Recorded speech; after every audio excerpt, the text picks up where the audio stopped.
Madame, Monsieur, bonsoir, bienvenue dans ce journal. Voici ce que domine l'actualité. Les Nations Unies saluent la bonne gestion de la Côte d'Ivoire sur les demandes d'asile. La représentante résidente du HCR, le Haut Commissariat aux réfugiés, a rencontré la ministre Mariatou Koné. Elles ont aussi abordé les questions liées à la lutte contre l'apatridie, le retour et la réintégration des exilés ivoiriens. Les Nations Unies qui apportent aussi leur soutien à la Côte d'Ivoire dans la lutte contre la Covid-19. Le PNUD offre 4 ambulances au ministère de la Santé, des équipements de lutte contre la pandémie. L'OMS n'est pas en reste. L'organisation apporte son appui à la gestion de cette crise sanitaire dans le pays. Ce sont des individus qui s'adonnaient à la destruction de biens publics et privés. Des bus et autres véhicules de transport public calcinés. La gendarmerie nationale vient de mettre la main sur le coordonnateur de ces actes. Il a été interpellé dans la commune de Yopougon.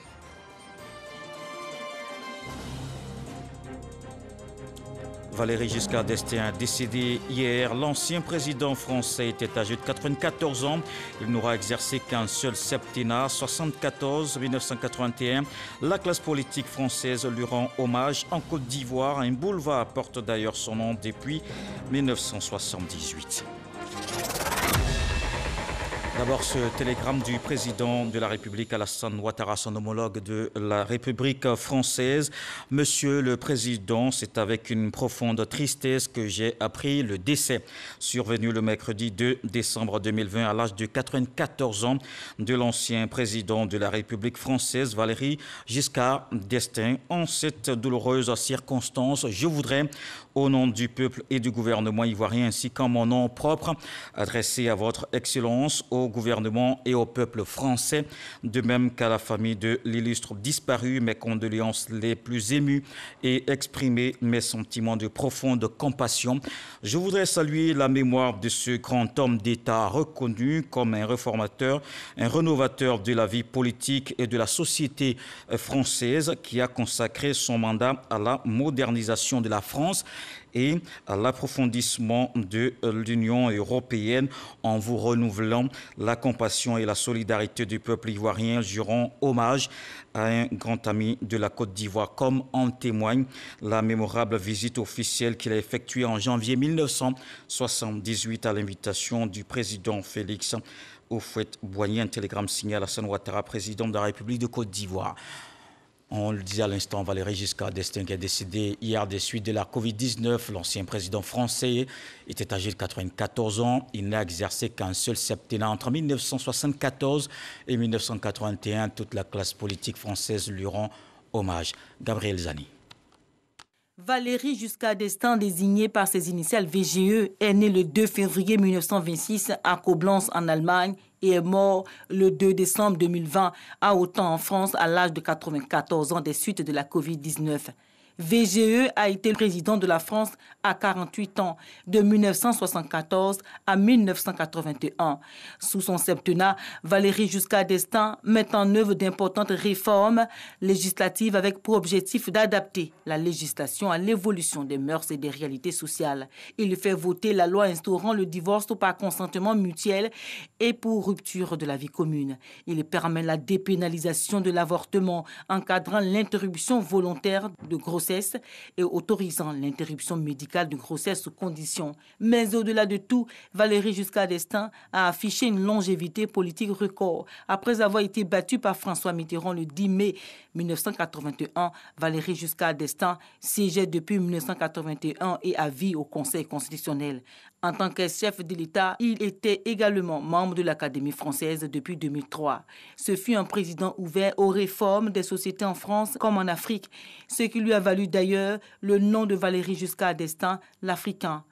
Avec la Côte d'Ivoire, des liens étroits sont tissés à l'époque postcoloniale où l'un des principaux boulevards du pays porte encore son nom, le boulevard Valéry Giscard d'Estaing ou VGE qui relie Trècheville à Port-Bouët, fut baptisé en son honneur en 1978 par Félix Houphouët-Boigny lors de sa visite d'État historique dans le pays. Dans la foulée de ces relations africaines, l'on retiendra celle entretenue avec la Centrafrique via Bokassa et le scandale des diamants qui viendra entraver sa réélection. Dans l'actualité nationale, la représentante résidente du Haut Commissariat des réfugiés en Côte d'Ivoire était chez la ministre de la Solidarité, Mariatou Koné. Les deux personnalités ont parlé de plusieurs questions, notamment la demande d'asile, la réintégration des exilés et la gestion de l'apatridie. Sur ce point, l'autorité onusienne a salué les efforts du gouvernement ivoirien. Des détails avec Franck Quadio. Angèle Diossou, la représentante résidente du Haut Commissariat des Nations Unies pour les réfugiés UNHCR, dans les locaux du ministère de la Solidarité, de la Cohésion sociale et de la lutte contre la pauvreté. Elle est venue échanger avec la ministre Mariatou Koné sur 4 questions essentielles: la demande d'asile, le retour et la réintégration des exilés ivoiriens, les déplacés internes et l'apatridie. Sur la dernière question justement, l'autorité onusienne a félicité le gouvernement ivoirien. La Côte d'Ivoire est le premier pays en Afrique qui a adopté des mécanismes juridiques pour la détermination du statut à l'apatridie et a prévu même le recours. Donc l'instance là, il y a un mécanisme de première instance et un mécanisme de deuxième instance. Et en ces termes, c'est le premier pays de l'Afrique et le 3e pays pour tout le monde entier, et ce qui a été fortement acclamé par notre siège, par notre bureau régional à Dakar. Le 12 novembre dernier, la Côte d'Ivoire marquait son désaccord par un communiqué télédiffusé sur les chiffres des réfugiés ivoiriens avancés par l'UNHCR. Bien qu'ayant déjà abordé la question par échange téléphonique, la rencontre a été aussi l'occasion pour les deux autorités de faire des mises au point. S'agissant de la crise présidentielle 2020, avec le HCR, nous avons discuté des malentendus qui a issu des chiffres, parce que des chiffres ont été communiqués qui ne sont pas des chiffres qui correspondent à la réalité. Et la Côte d'Ivoire a clairement manifesté son mécontentement.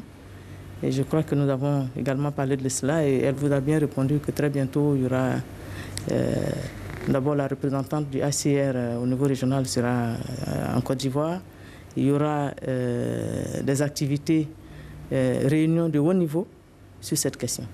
Notons qu'après avoir salué l'hospitalité ivoirienne, la représentante résidente de l'UNHCR a annoncé le départ prochain de la Côte d'Ivoire de 2400 réfugiés, essentiellement des Congolais et des Centrafricains. Une autre préoccupation pour le gouvernement ivoirien, la migration irrégulière qui a gagné du terrain. L'Association des volontaires pour le service international a conduit des programmes dans le cadre de la lutte contre ce phénomène. Au terme du projet, les parties prenantes font le point. Environ 500 jeunes bénéficient de formation et d'appui à l'insertion. Grâce Kando. 2 projets en lien avec la problématique de la migration irrégulière dans les pays de l'Afrique de l'Ouest ont été mis en œuvre par l'Association des volontaires pour le service international. 2 ans après, c'est le moment du bilan. À travers les réseaux sociaux, c'est près de 70 000 jeunes qui ont été touchés, près de 20 000 interactions. En termes d'activités de masse dans les universités et dans les écoles, c'est près de 24 000 élèves et étudiants qui ont été informés et formés à travers des messages, à travers des sketchs théâtre, à travers des échanges, mais aussi à travers des projections de films. En termes d'insertion professionnelle, c'est près de 427 migrants de retour comme potentiels qui ont bénéficié d'appui au niveau de la formation professionnelle, mais aussi de création d'activités génératrices de revenus. Je connais le projet AFSIM, ceux qui m'ont financé 500 000 et j'ai commencé mon travail d'élevage à Daloa et je suis mariée. Je fais élevage des poulets déchets, donc ils m'ont même formé pour ça. Donc Dieu merci, ça va actuellement, il y a des bâtiments d'élevage. Ces 2 projets sur la migration irrégulière ont été financés à plus de 600 millions de francs CFA par la conférence épiscopale italienne et l'Union européenne. Ces projets visent à contrer les fausses informations et réexpliquer ce que ça veut dire, quel risque prennent les jeunes quand ils partent, risque de la mort. On a plus que 1500 personnes qui sont mortes cette année donc, dans la mer, et je ne compte même pas ceux qui se sont perdus dans le désert. Les objectifs de ces 2 projets étaient de contribuer au changement de perception et de comportement afin de réduire la migration irrégulière. La sensibilisation doit se poursuivre. La sensibilisation est un message qu'on passe et il faut continuer, persister avec le message afin que nous ayons la même compréhension du phénomène et des dangers de la migration irrégulière.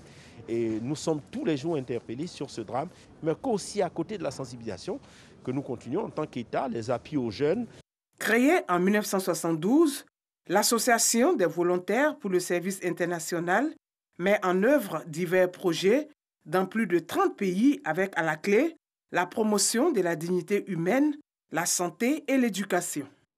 La diaspora ivoirienne fait le point de la 3e édition de son forum, un atelier pour partager les résolutions avec le gouvernement. Cette rencontre a permis de mobiliser davantage ces Ivoiriens de l'extérieur pour le développement socio-économique du pays. Des détails avec Herman Guivet. Isiaka Konaté, directeur général des Ivoiriens de l'extérieur, présente les recommandations issues des différents forums de la diaspora ivoirienne de 2015, 2017 et 2019 relatifs au retour volontaire et à la participation des Ivoiriens de l'extérieur à l'économie nationale. Présent à cet atelier de restitution des résolutions du 3e forum de la diaspora ivoirienne, le ministre de la Construction, du Logement et de l'Urbanisme Bruno Nabagné-Koné et Albert Flindé, ministre de l'Intégration africaine et des Ivoiriens de l'extérieur. Le ministre Bruno Nabagné-Koné s'est saisi de l'occasion pour répondre à quelques préoccupations de la diaspora ivoirienne concernant les questions de logement. Oui, il y a eu des erreurs, mais les enseignements ont été tirés. Et nous avons apporté au projet les modifications qui nous permettent aujourd'hui de rassurer nos compatriotes et de leur dire qu'ils peuvent faire confiance à ce projet qui tient à cœur au président de la République. Je voudrais rassurer tous les souscripteurs sur le fait qu'ils auront leur logement. Dans le cas contraire, les mécanismes de compte séquestre mis en place permettent de sécuriser leurs avoirs et de les rembourser si d'aventure ils souhaitaient sortir du projet. La seconde phase du programme présidentiel de logements sociaux, le choix a été fait de recourir à des constructeurs internationaux à forte capacité technique et financière en mesure de réaliser des logements à une échelle industrielle.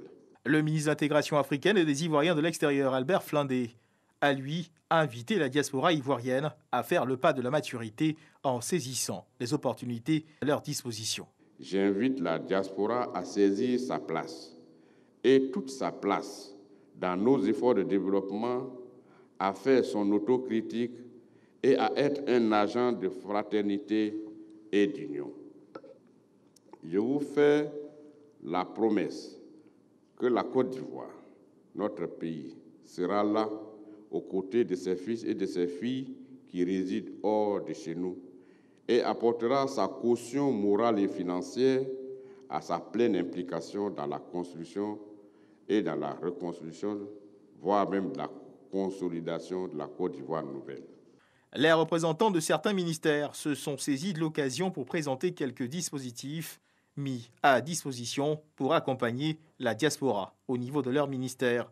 Pour rappel, ce forum offre un cadre d'échange aux Ivoiriens de la diaspora en vue de leur participation active au développement de la Côte d'Ivoire.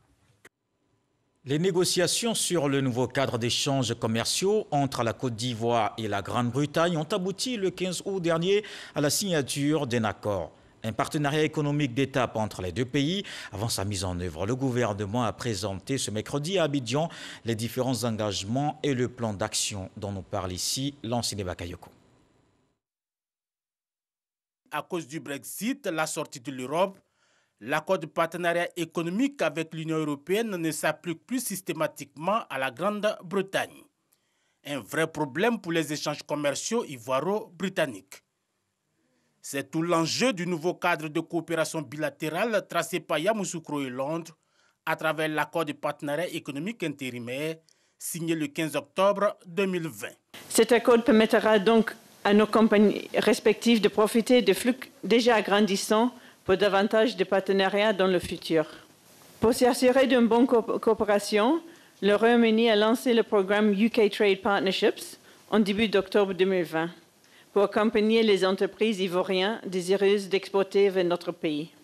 Entre la Côte d'Ivoire et la Grande-Bretagne, le portefeuille des transactions est composé essentiellement du cacao et ses dérivés, du café, de la banane, des ressources halieutiques, du cajou, des véhicules et même des produits pharmaceutiques. Un éventail appelé à s'élargir via un programme additionnel spécifique. Ce programme, en soutenant des secteurs importants de notre économie, garantira une meilleure appropriation du cadre tracé par ce nouvel accord, traduit le dynamisme du partenariat économique entre nos deux pays. La signature de l'accord de partenariat économique ouvre de nouvelles perspectives dans un partenariat gagnant-gagnant, mais la seule symbolique ne suffit pas pour conquérir les différents marchés.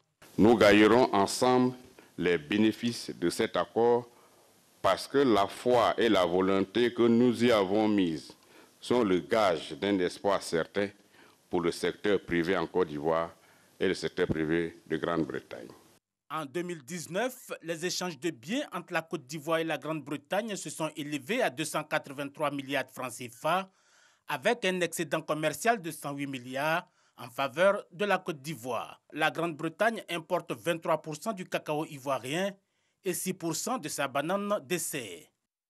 Dans le monde agricole, justement, on lutte contre le changement climatique. C'est l'un des défis majeurs qui peut impacter la production. C'est autour de la question que s'est tenue aujourd'hui la Journée internationale des coopératives. Le ministre de l'Agriculture a lancé l'événement à Koumassi. Jean-Luc Bambo. Des coopératives agricoles plus protectrices de la nature et surtout qui s'adaptent au changement climatique. C'est le défi de l'agriculture ivoirienne, réexprimé à l'occasion de cette journée consacrée à l'action des sociétés coopératives. Pour nous, parler de changement climatique est très important vu que ça a un impact sur nos productions agricoles. Nous, notre filière qui est la filière EVA, nous avons déjà commencé depuis une dizaine d'années justement à prendre des directives qui permettent justement de moins agresser donc, les forêts. Donc aujourd'hui, si vous voulez planter de l'EVA, si nous devons vous accompagner, sachez que vous ne pouvez plus planter l'EVA dans une forêt classée ou dans des aires protégées. La direction des organisations professionnelles agricoles, DOPA, a organisé cette journée pour sensibiliser les membres des sociétés coopératives à lutter contre le fléau du changement climatique. Aujourd'hui, il faut mettre les sociétés coopératives face à leurs responsabilités, vu les changements climatiques qui s'opèrent d'année en année. On perd en pluviométrie ou en végétation, et donc l'environnement se détériore. Et ça fait qu'il faut changer. Le ministre de l'Agriculture et du Développement rural a également tiré sur la sonnette d'alarme relativement aux effets de ces changements climatiques. L'on constate que bon nombre de nos populations méconnaissent l'ampleur du changement climatique, bien que celui-ci soit déjà une réalité en Côte d'Ivoire comme sur l'ensemble de la planète. L'agriculture reste ainsi exposée aux aléas climatiques en raison de l'exploitation extensive plutôt qu'intensive des terres. La Journée internationale des coopératives met en exergue la contribution du mouvement coopératif dans la résolution de problèmes majeurs, institué depuis décembre 1992 par l'Assemblée générale de l'Organisation des Nations unies. On reste dans le domaine agricole avec cette initiative des deux grands producteurs du cacao. La Côte d'Ivoire et le Ghana sont contre deux multinationales américaines du chocolat. Abidjan et Accra accusent Archer et Mars de ne pas vouloir payer une prime spéciale destinée à mieux rémunérer les agriculteurs qui produisent du cacao. Une rencontre entre les acteurs de la filière s'est tenue ce jeudi à Yamoussoukro. Les agriculteurs voulaient en savoir davantage. Le régulateur assure les producteurs sur la détermination des gestionnaires de la filière en Côte d'Ivoire et au Ghana de contraindre les multinationales à respecter leurs engagements. Le bien-être du monde agricole est très certainement au cœur de la présidentielle au Ghana. Ce lundi 7 décembre, 17 millions de Ghanéens iront aux urnes pour élire le président de la République. Ils sont 12 candidats à briguer le fauteuil présidentiel. Notre envoyé spécial à Accra pour la couverture de ce scrutin, c'est Michel Diglé que nous retrouvons en direct. Michel, bonsoir. Quelles sont les véritables forces en présence au cours de cette élection présidentielle ? Oui, l'élection présidentielle qui se déroulera ce 7 décembre mettra en liste 12 candidats, dont 3 femmes, mais la bataille sera très âpre entre les deux poids lourds de ce scrutin, à savoir le président sortant Nana Akufo-Addo du nouveau parti patriotique qui affrontera l'ancien président John Dramani Mahama, désigné candidat du Congrès national démocrate. Il s'agira de la 3e confrontation électorale consécutive entre ces deux hommes politiques du Ghana, ayant tous deux occupé la fonction présidentielle. Vous vous en souvenez certainement, en 2012, à l'issue de la première confrontation électorale entre les deux hommes, John Dramani Mahama a été désigné vainqueur. Un résultat qui a été juridiquement contesté par Akufo-Addo. L'affaire avait suscité beaucoup de controverses, mais la Cour suprême avait déclaré à 5 contre 4 Mahama vainqueur légitime de ce scrutin. 4 ans plus tard, à l'élection présidentielle de 2016, la confrontation a tourné à l'avantage de Nana Akufo-Addo avec 53,8% des voix. Les deux hommes se connaissent très bien et sont le symbole de l'alternance politique réussie qui fait la fierté du Ghana. Une dernière question avant de terminer. Que peut-on savoir du système électoral qui régit cette élection présidentielle ghanéenne ? Eh bien, le président du Ghana est élu au scrutin uninominal majoritaire à 2 tours pour un mandat de 4 ans renouvelable une seule fois. Est élu le candidat ayant recueilli la majorité absolue des suffrages exprimés au premier tour. À défaut, un second tour est organisé entre les deux candidats arrivés en tête, et ce 21 jours après le premier tour. Celui qui va recueillir le plus de voix est alors déclaré élu. Chaque candidat à la présidence se présente avec un candidat à la vice-présidence. Peuvent participer au scrutin tous les citoyens ghanéens âgés d'au moins 18 ans. Quant aux candidats, ils devront notamment être ghanéens de naissance et être âgés d'au moins 40 ans. La campagne prend fin ce samedi. Au cours de nos prochaines éditions, nous essayerons de vous faire vivre l'ambiance dans quelques QG de candidats. Merci Michel Digré, notre envoyé spécial au Ghana pour la présidentielle. Les élèves dans les salles de classe, les enseignants créent en main. L'école a repris effectivement à Sassandra. Tous les établissements secondaires de la ville ouverts ce jeudi après 3 jours de perturbations. Un arrêt de travail pour dénoncer le passage à tabac d'un enseignant. On fait le constat avec notre correspondant Sam Kona. Cette reprise des cours dans l'enseignement secondaire dans la ville de Sassandra, après 3 jours de perturbations, a été marquée d'abord par le salut aux couleurs, puis les cours dans les salles de classe. Des élèves visiblement heureux de retrouver leur salle de classe. Nous, les élèves, nous sommes tous heureux de reprendre les cours. On a fait 3 jours à la maison, nous ne sommes pas contents. Nous sommes contents de reprendre les cours, car après la reprise des cours, nous voyons que notre niveau pourra bien monter et assurer le bac. Pour s'enquérir de l'effectivité de la reprise des cours ce jeudi, une délégation conduite par le président du conseil régional du Boclé, Philippe Légré, s'est rendue dans des établissements. La reprise est effective. Nous voulons dire une fois de plus merci à tous les professeurs qui nous ont écoutés et à tous nos enfants qui ont compris que leur salut dans la reprise des cours. Ils nous ont promis de ne pas aller au congé anticipé et de respecter le programme des congés. Des enseignants et des élèves engagés à poursuivre le programme scolaire afin de respecter le quantum horaire. La construction du 4e pont, le dédoublement de la voie Abidjan-Dabou ont entraîné des déguerpissements de population. Le ministère de l'Équipement et de l'Entretien routier était hier dans la commune de Songon. Il a visité le chantier de recasement de certaines personnes impactées. Amédée Kofi Kwaku a procédé à la remise officielle d'écoles primaires aux populations. Selon les statistiques nationales, plus de 3100 cas de violences domestiques enregistrés en 2019 en Côte d'Ivoire. Une campagne nationale est lancée contre ces actes à l'égard des femmes et des filles. Le ministère de la Famille et le système des Nations Unies vont sensibiliser les populations. 16 jours d'activisme pour appeler à s'engager dans cette lutte. Jean-Marc Diadi. Les femmes et les jeunes filles de Côte d'Ivoire stoppent aux violences à leur égard. Célébrée avec le ministère de tutelle, la campagne des 16 jours d'activisme contre ces violences reste une opportunité, celle d'éliminer toute inégalité sociale. La Côte d'Ivoire a enregistré une hausse des cas de violences domestiques avec la Covid-19.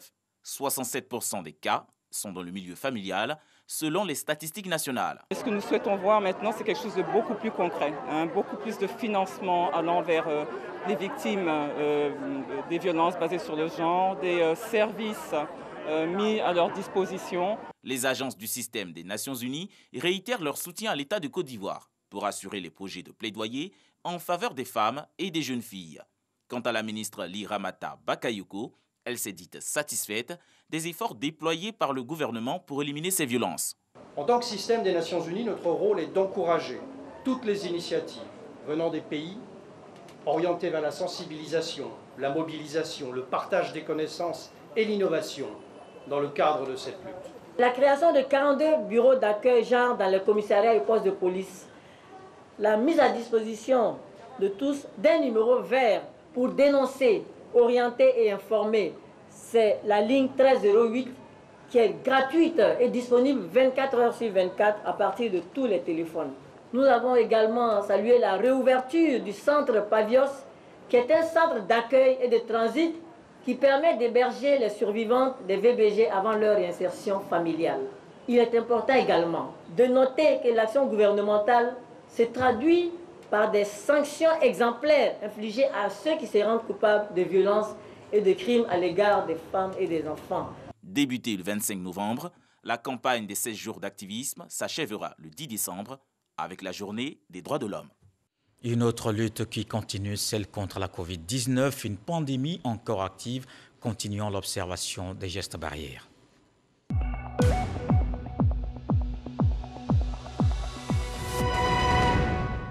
Le ministère de la Santé a enregistré ce jeudi 28 nouveaux cas de Covid-19 sur 1444 échantillons prélevés, soit 1,9% de cas positifs, 12 guéris et pas de décès.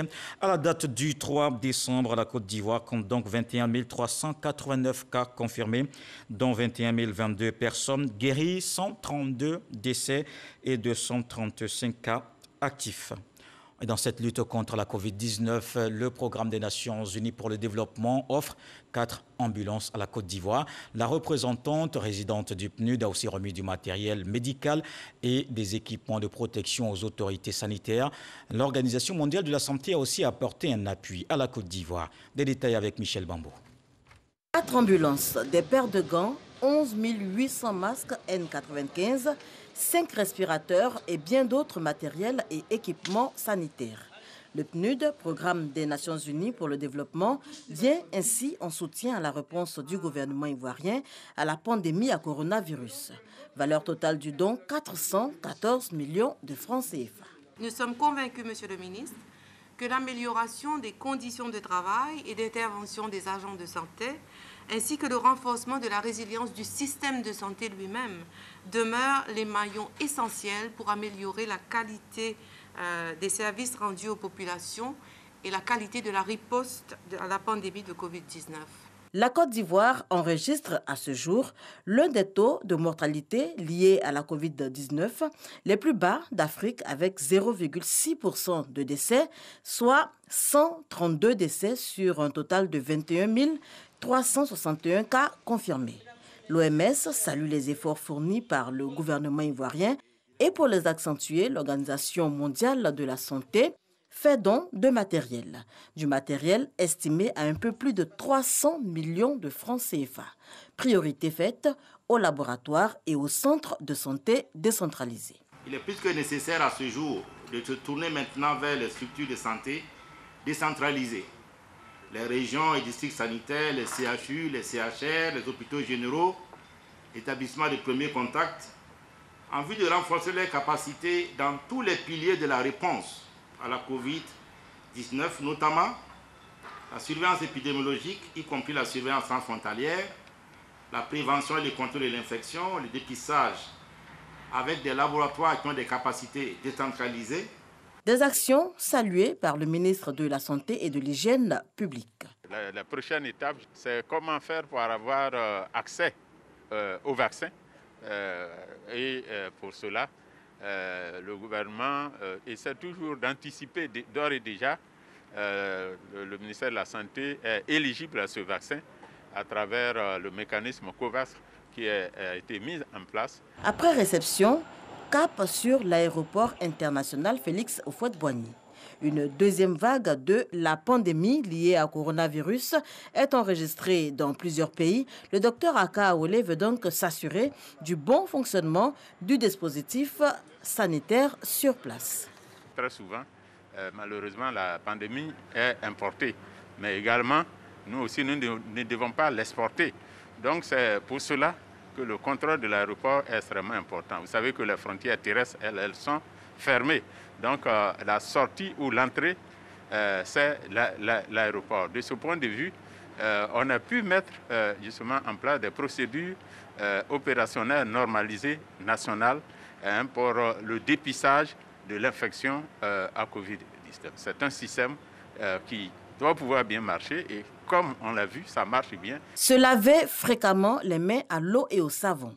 À défaut, utiliser le gel hydroalcoolique, observer la distanciation sociale et porter son masque. Ces mesures sont plus que jamais de rigueur. Le virus plane toujours. Célébration ce 3 décembre de la Journée internationale des personnes en situation de handicap. Il y a plus de 620 000 en Côte d'Ivoire. Depuis 2017, 1500 ont intégré la fonction publique selon une politique gouvernementale mise en place. Didier Nguessan. Et si l'on changeait de regard sur les personnes en situation de handicap, elles ne se considèrent pas comme handicapées, mais davantage comme des handicapables selon l'expression chère à Joss Kezo, artiste-chanteur et militant engagé pour la cause des 620 639 personnes en situation de handicap en Côte d'Ivoire. La 28e journée internationale qui leur est dédiée depuis 1992 est l'occasion pour elles de faire un point sur les acquis en leur faveur, mais aussi formuler des doléances. Créer un cadre institutionnel de haut niveau pour la promotion et la protection des droits des personnes en situation de handicap, à savoir notamment, ça c'est le vœu des personnes handicapées, un ministère spécialement dédié à la question. Un observatoire national des personnes handicapées. Nous souhaitons également un conseil national consultatif des personnes handicapées. Ces affranchis du sort, en écho à l'œuvre littéraire éponyme de la journaliste Agnès Crédit, gardent le sens de l'écoute, quand bien même ne peuvent plus entendre pour certains, et ne perdent pas de vue leur objectif d'intégration, quoique malvoyant pour d'autres. Oui, et si on changeait de regard? Il ne s'agit point d'une question, ni d'une proposition, ni même d'une recommandation. Il s'agit d'une exigence à la fois légale et humaine. Il s'agit de dignité et de fraternité. Il s'agit de fierté et d'humanité, de solidarité. Il s'agit de diversité et d'inclusion.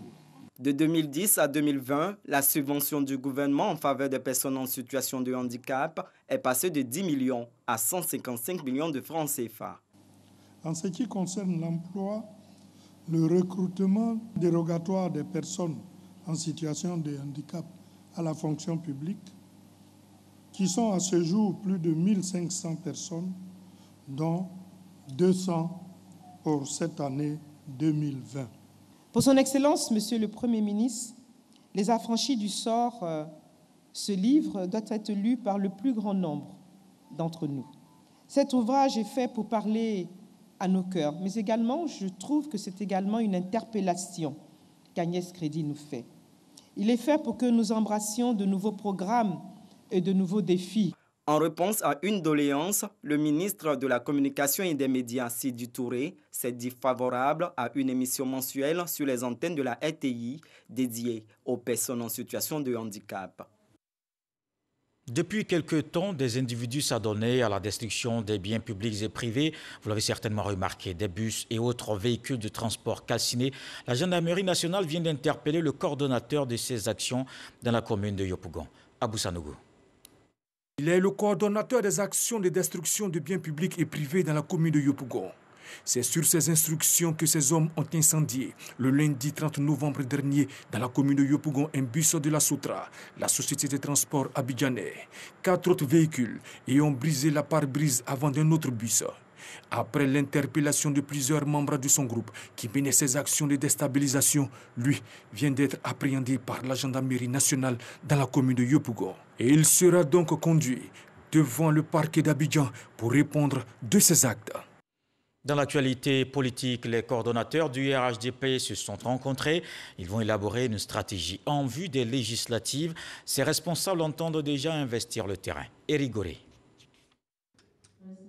Les responsables du Rassemblement des oufouettistes pour la démocratie et la paix, RHDP, en conclave à Abidjan pour préparer les élections législatives et assurer une majorité au président Alassane Ouattara afin de lui permettre de réaliser son programme de gouvernement 2020-2025.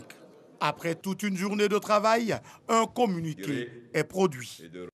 La réunion de ce jour a élaboré donc des missions qui seront entreprises par les différents responsables de notre parti, lesquelles missions nous permettront non seulement d'exprimer notre gratitude à l'endroit des différentes populations. Le RHDP, après donc ces différentes missions, qui auront deux volets, la mission donc le volet de compassion, mais aussi un volet qui permettra à nos différentes sections, comités de base, de se mobiliser et de commencer à préparer les législatives. Il est donc clair qu'un nouveau défi se présente au RHDP, après la présidentielle du 31 octobre dernier. Les oufouettistes entendent relever ce défi avec brio, c'est-à-dire remporter les élections législatives. Et pour y arriver, il faudra donc retourner sur le terrain pour convaincre les électeurs. Ce journal est terminé. Merci de l'avoir suivi. À suivre également le 23h avec Abdoulaye Koné. Ce soir, le sage dit que c'est celui qui est déjà tombé qui sait enseigner comment se tenir debout. Dieu le voulant, on se retrouve demain.